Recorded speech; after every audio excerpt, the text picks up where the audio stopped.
Hi friends, Chennai cooking whisk வணக்கம். வாங்க, நாளைக்கு சண்டே எப்படி நம்ம கறி குழம்பு வைக்கிறதுன்னு பார்க்கலாம். லேட்டாக எழுந்திரிச்சாலும் சீக்கிரமாக வைக்கிறதுக்கு ஒரு சிம்பிளான மெத்தடில் கறி குழம்பு வைக்க போகிறோம். பாருங்கள், ஒரு குக்கர் வச்சுட்டு அதில் எண்ணெய் ஊற்றிருக்கேன். அது காயட்டும். இப்போ பாருங்கள், நமக்கு தேவையான பொருள் வெங்காயம், தக்காளி, இஞ்சி, பூண்டு நான் கையால் நெசுக்கி வச்சுருக்கேன். இப்போ பாருங்கள், அது காஞ்சிருச்சு எண்ணெய். அதில் பட்டை, லவங்கம், சோம்பு, ஏலக்காய் எப்பவும் போடுற மசாலா பொருள் போட்டாச்சு. இப்போ வெங்காயம், இஞ்சி, பூண்டு, தக்காளி மூணுத்தையும் நல்லா வதக்கணும். வதக்கின பிறகு தான் நம்ம கறியை போட போகிறோம். அதுக்குள்ளே நம்ம என்ன பண்ணலான்னா, இது வதங்குற வரைக்கும் நம்ம கறியை கூட கழுவி வச்சுக்கலாம்.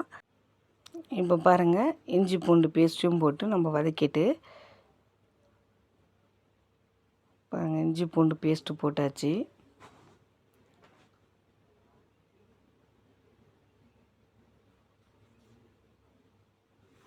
இதில் இது மாதிரி நம்ம நெசுக்கி போடும்போது அந்த கறி குழம்பு அந்த பூண்டு இஞ்சும் ரொம்ப நல்லாயிருக்கும். அந்த வாசனை வதங்கிடுச்சு. இப்போ தக்காளியும் போட்டு நம்ம வதக்கிட்டோம். பாருங்கள், இந்த கறியை நான் கழுவிட்டேன் அந்த வதங்குற வேலைக்கு. அது பாருங்கள், அதில் போட்டு இந்த கறியை நல்லா வதக்க அந்த இஞ்சி பூண்டெல்லாம் சேர்ந்து அது இன்னும் கறி நல்லா ஊறிடும். இது ரொம்ப சிம்பிளான மெத்தட் குழம்பு தாங்க. இது சீக்கிரமாக நம்ம வச்சிடலாம். இங்கே பாருங்கள், ஒரு 5-6 விசில் விட்டால் போகிறோங்க. இது கறி நல்லாவே வெந்துடும். பாருங்க, அப்படியே கொஞ்ச நேரம் விட்டிங்கன்னா வதங்கிடும். இப்போ ஒரு ஸ்பூன் உப்பு நமக்கு தேவையான ஏற்றாப்புல நம்ம போட்டுக்கலாம். நான் 1 ஸ்பூன் தான் போட்டிருக்கேன். 1/2 ஸ்பூன் மஞ்சத்தூள் போட்டிருக்கேன். ஒரு 2 ஸ்பூன் மிளகாய் தூள் போட்டுக்கலாம் நம்ம.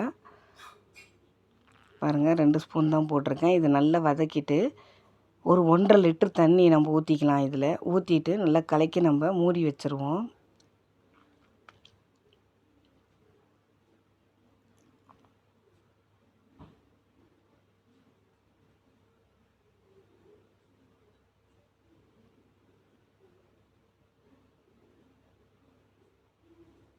அவ்வளோதாங்க. இதை நம்ம குக்கர் எடுத்து மூடி ஒரு 5-6 விசில் விட்டால் கூட போகிறோம். அப்படி வேணும்னா ஒரு 7 விசில் கூட நம்ம விட்டுக்கலாம். அது நல்லாவே வெந்துடும்.